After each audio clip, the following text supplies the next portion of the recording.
Hey everybody, what's going on? Bay Ragni here. I want to welcome you back for another episode of the Rock and Ragni Show. On this episode, we have one of my favorite bands from like the last 5 years.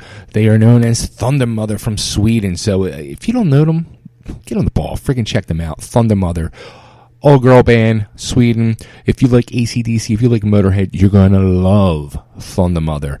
I got to talk to lead singer Guernica Mancini this past week, and we talked about the new album coming out, the new single, new video. We talked about her past career in music, being at the Musicians Institute in California, being in a band with Jeff Young, formerly of Megadeth, her old band, Royal Ruckus, and then leading her to the path of Thundermother, where she is now, where they are taking over Europe, dominating, and getting ready to hopefully be here in 2021 in the United States.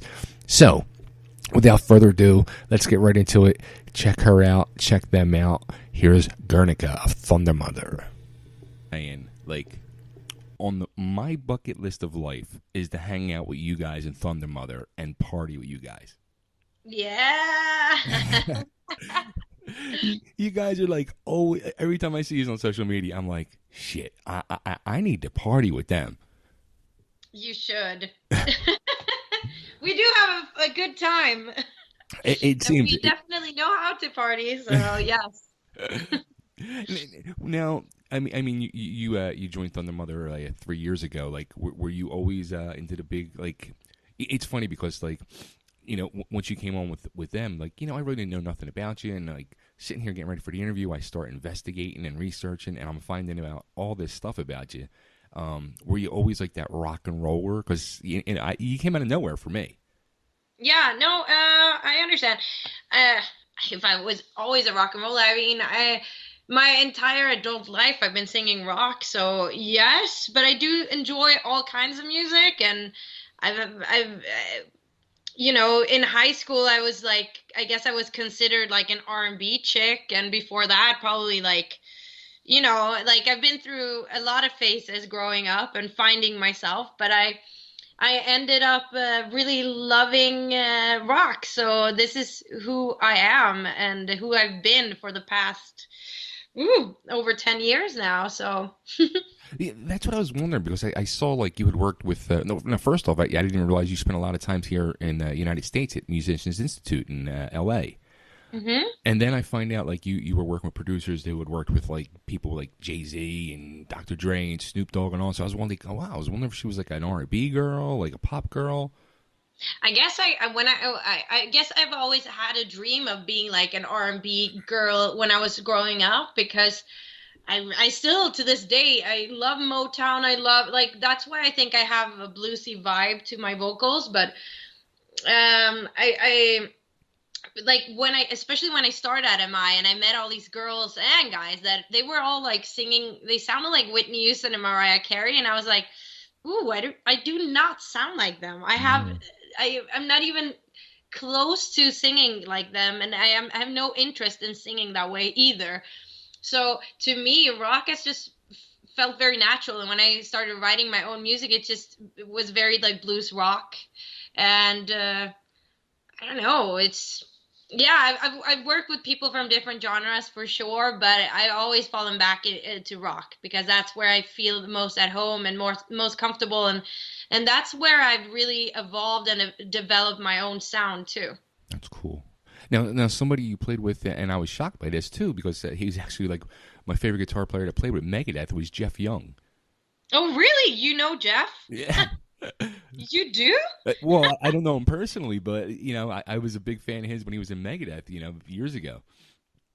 Yeah, that was an interesting thing.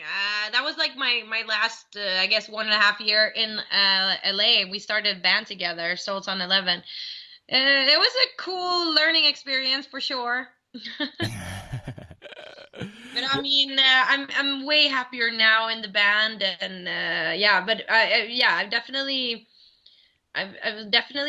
played with a lot of different people, and through him I met like Jimmy Deanda, you know, the drummer from Bullet Boys, and yeah. And I remember we did a gig and James Omenso was there and played the bass. And so I met a lot of cool, like, legendary players while playing with Jeff. That's cool. But I mean, that didn't really work out. But it was fun as long as it lasted. You know what I mean? Right, right. Now, how about and then I saw another band, which, like, when I came across this band that you were in, and I saw the 2 videos, and a vibe that I always thought you had, and after watching these videos, I was like, yeah, totally. Stevie Nicks. Yeah. You always just remind me like a Stevie Nicks vibe to you, and watching the videos from the band Royal Ruckus. Thank you. I mean, I love Stevie Nicks and Fleetwood Mac. Oh my God, that's like a huge compliment. I never really mentioned them when I do interviews, but that's actually a band that I listen quite a lot to. And Stevie Nicks is definitely one of my favorites. Yeah. But and thank you so much. That's awesome. That's such a huge compliment. and let's throw this other person out there, because I heard you're a big fan of this person too, and I was growing up in, the one and only Prince. Oh my God, yes. I love Prince. I actually got to see him live twice when I lived in Los Angeles. You know, he was doing these like I think he did like 25 shows or something to like save the forum, you know? Oh, yeah. Yeah, so I went to 2 of those shows and I was just like, I don't know, I liked him before, but then after those shows I was like, oh my God, he's amazing. Yeah. This is something else. He was just a totally another level. Yeah. Incredible. And to me, Prince is very rock and roll. And he managed to do like electro pop stuff and still be super rock and roll. So to me, I love that, where you can have it all, you know? Absolutely. Now, with the whole Thundermother thing, how did it come about? Like, did you know of Thundermother? Were you a fan? How did you end up getting hooked up with the band? I wouldn't say that I was a fan. I mean, I knew of them, that's for sure. But I was very involved in my own band, Royal Ruckus, and that was like, I think that's kind of how I work. When I decide to focus on something, I'm very much just in that bubble and do everything I can to, get that off the ground and whatever. So I wasn't really listening to or super aware of their music, but I knew of them, of course. And then, you know how it is. Well, maybe I don't know, the States, it's way bigger over there. But here in Sweden, people that work with music and are active and just play a lot of shows, eventually you'll meet each other, And so my band opened up for Filippa's old band, High Fly, which is more of a blues-oriented band, and Royal Ruckus was a good fit for that, obviously. So, sure. Being that we were more blues, Led Zeppelin type rock band, so we opened for them, and that's how I got to know Filippa and Sarah, the old bass player. Okay. And we became friends and exchanged contacts, and then. I mean, we stayed in contact. She booked some shows for us in Stockholm, and I know both her and her fiance really enjoyed my band. And then when I was having some bad problems within my band, it happens in all bands. Sure. I contacted people in the industry that I knew, and Filippa being one of them. I asked her for advice and to see if she might know. It was our bass player that had quit the band, so I asked her if she knew any bass players. I'm from the South, so if she knew anyone in the South that I could contact, blah blah blah. And then while we were having this conversation, she actually mentioned that the Thundermother, that they also had some problems. She didn't really say what the problems were, but she mentioned that they were also going through some stuff. And I said to her jokingly, like, if you ever need a singer, then I'll be there tomorrow. I would love to. And that I said really like jokingly, because not in a million years I thought that the singer would quit the band. Right. That just doesn't happen. And then she was like, well, actually, would you be interested in doing an audition for the band? And I was like, hell yeah. And I did.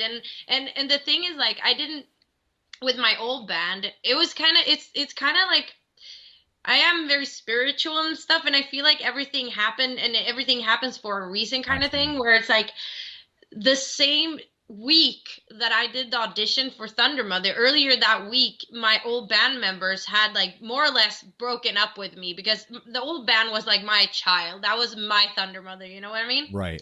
I wrote most of the songs with the guitar player. I mean, it was my passion project. And so the guys told me early that week that they didn't want to play anymore. So I was devastated, but that was like on the Tuesday, and then on the Thursday, I did an audition for Thundermother, and then exactly a week after, I got the gig. You know what I mean? Like they called me and told me, so it was just like so much stuff happening in 2 weeks, but it was just amazing how everything just, it got just sorted out and just happened naturally. That's awesome. Now, how Yeah. was it like for you going to like you go into Thundermother and now you're playing like festivals and stuff like that? Was that like a big shock for you? Something to get used to? It was initially, yeah, it was. You know the movie Rockstar Yes. with Mark Wahlberg? I Yeah. love that movie. And then when I first started the band, I mean, it felt like I took like 3 steps in my career, like bam, boom. Now we're going on tour. We're gonna open for the Dead Daisies. Like so much stuff was happening, and it was like a whirlwind, like a crazy roller coaster that I just jumped onto. But it was amazing, and it was just, I feel like everything that I've done up to this point has prepared me for that. And Sure. I've always just wanted to tour and do exactly what we've been doing in this band. So it was just great timing. And yeah, I feel like I was very prepared. I mean, I was ready to take that chance. But obviously you learn a lot by touring, and you grow as an individual, and you learn about yourself and the band and blah blah. But it's been awesome, and it's been great. And to reference back to that movie, is that in the beginning, like even when we were taking band photos, it was hard not to smile, because I'm like, I'm living my dream right now. I'm like, I'm actually in a band that's doing things, and that want the same things as I do, because that's kind of what happened with my old band. Like people say that they want certain things, but then they're not willing to put in the effort to Yeah. do like sacrifice the necessary things you need to do to get to where you could actually live off of music and those things. And I think it just takes different long time for people to realize that. But it's really, really lovely to be in a band where we're all on the same page. That's And, awesome. you know, yeah, Well, that was a long answer. but you know what? But that seemed, you can see that too. Like I've been a fan of the band, from the old lineup to this lineup, and with the old lineup, it didn't seem like, you know what I mean? Like I don't know, like I could sense there was something there that wasn't there. But with you guys, you can sense like the true bond and friendship and going on between you guys. Like there's a true maybe it's even respect going on. You know what I mean? Like you can just sense it just in videos you watch, interviews, or the pictures and social media. I don't know. There's just a totally different vibe from the new lineup. Thank you. I mean, that means a lot, and I completely agree with you. Like we do respect each other a lot, and we value, like it's very important, the communication, because we've all been in other bands before, and we know how hard it is.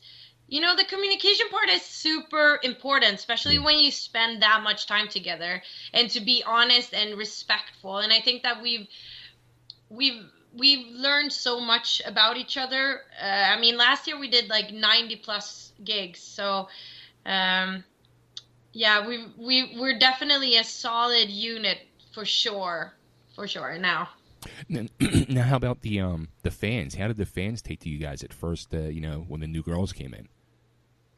I would say the fans have been amazing. I love our fans. They've been super supportive, and I haven't felt anything but love. And whatever negative comments or whatever, there's so few that I don't even pay attention to them.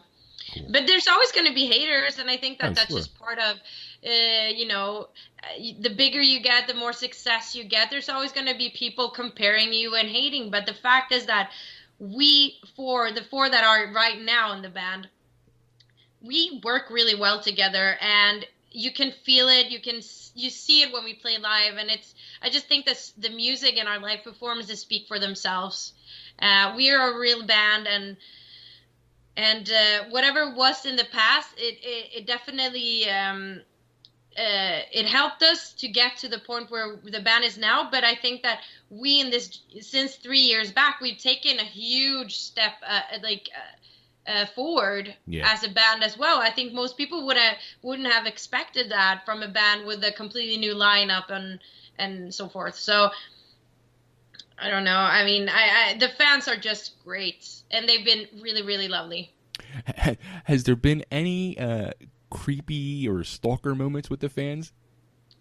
I mean, there are always a few, I guess.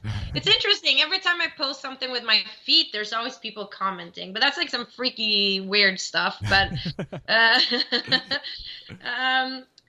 I mean, there's always a few that you're kind of like, maybe we should keep an eye on that person. But I mean, overall, I think I'm not going to say too much. I don't want to jinx this, but I think that we've been pretty lucky. Cool. So you guys got the new album getting ready to come out in July. It's called Heat Wave. You put the first single out already. It's first video, which, again, the video looked like it was a giant party that I missed out on. So, but also now, the new album, Heat Wave, it's your first album with the new label. You guys were on Despot for years, and now it's like a whole new start for real now. Yeah. What was the question? Sorry. Well, you're with the brand new label now. Yeah, AFM. Yeah. Yeah, we're super happy about that. I mean, it was necessary because we want our fourth album to go to the next level. And what does that mean? It means some sort of like mainstream success. So we needed to be working with a label that wanted the same thing as we did and had the capacity, and not the capacity, that's the word, wrong word. Well, that had that financial, backing to take us there. You know what I mean? Sure. They see. Oh God, I've done so many interviews today that my English is starting to be like blah blah blah. But no, what I'm saying is that when we decided that we needed a new label is because we want to take it to the next level. We want to be as big as possible, and then you need the right kind of backing for that.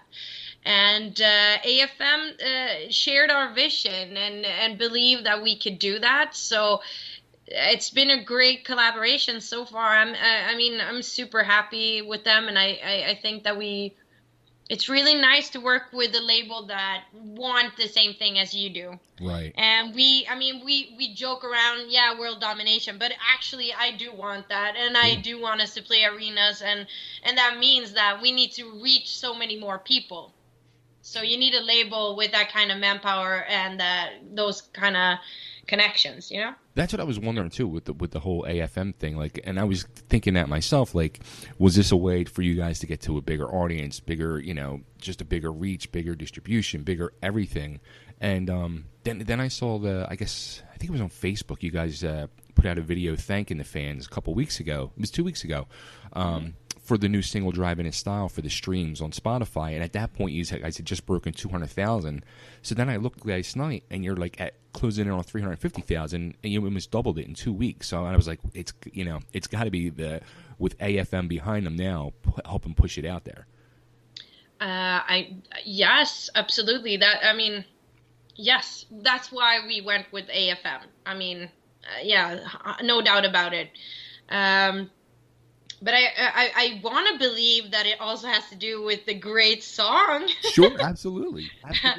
And in these times, like, people need fun music and uplifting music when you can't really do much. And so I think it's a combination of both, and also that we've put in our work. Like, we've been touring so much, and I can see it even when we've been playing live. Like, the audience are growing, and it's like this.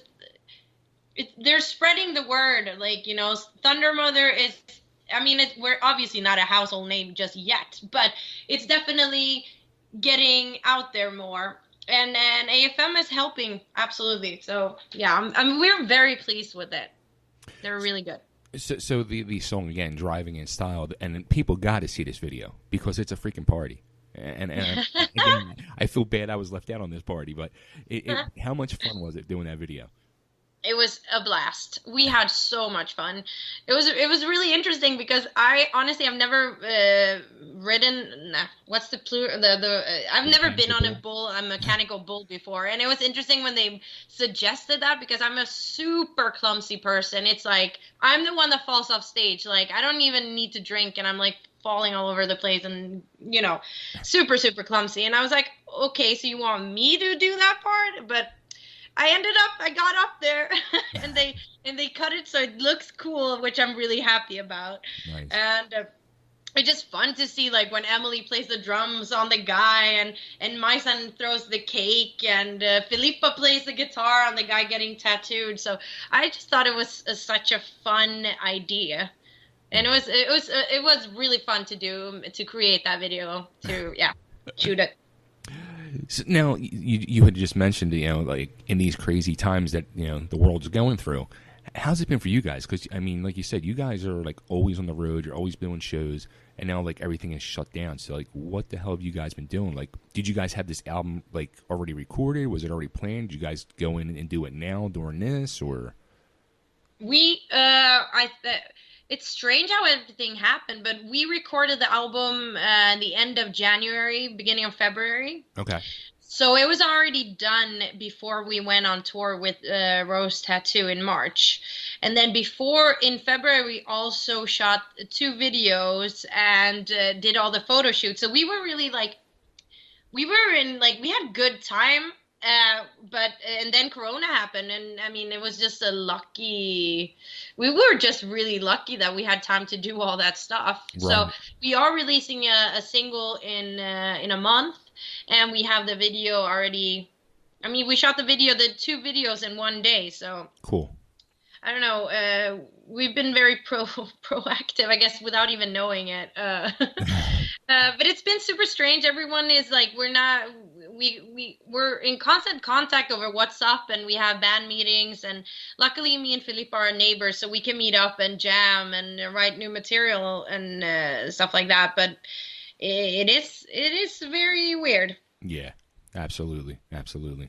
Hey, at least you guys don't have the riots going on now like we have here. That's true. We did. Yeah, no, that's true.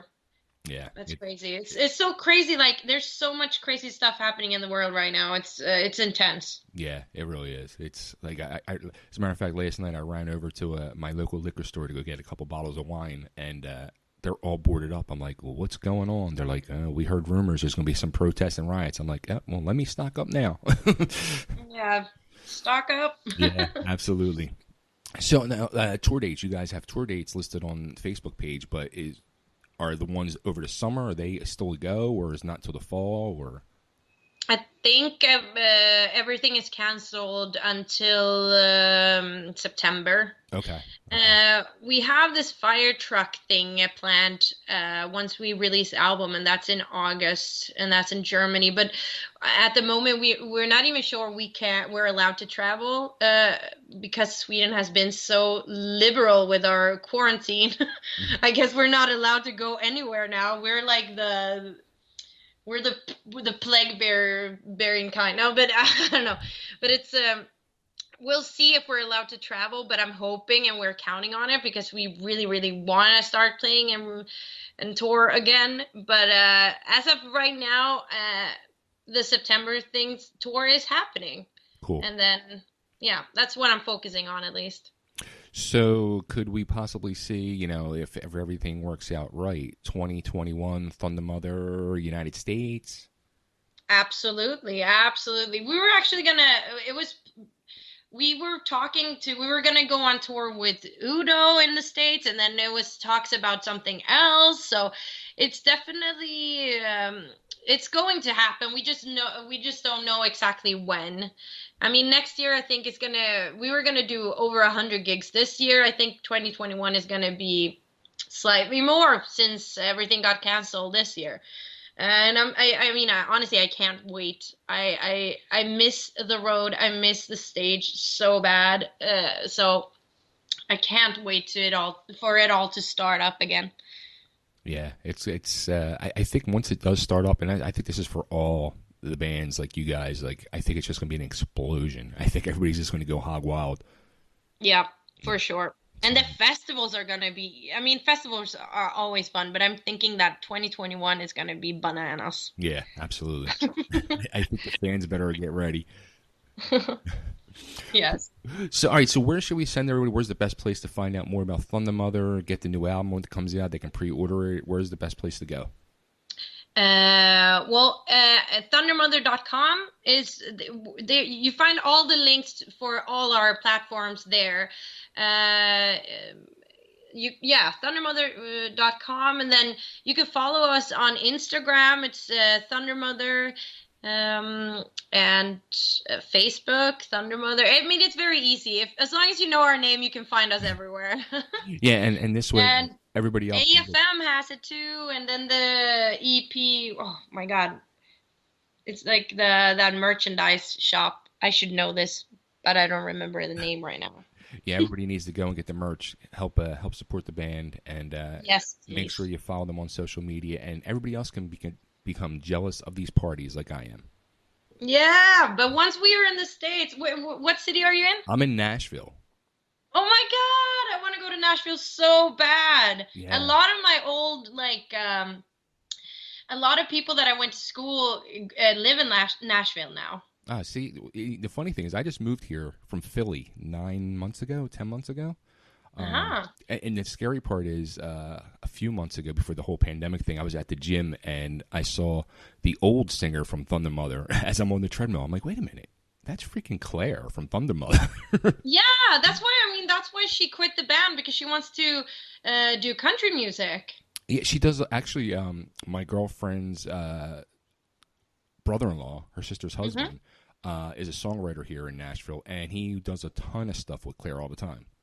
Very cool. Yeah. I think she's awesome. And honestly, I have nothing but love for her. I mean, she quit and that gave me this opportunity. So how could I ever feel anything negative or bad towards her? I think, and I wish her all the best and luck, you know, like you need to go where you need to follow your heart, like always. And if your heart is in country, then that's what you should do.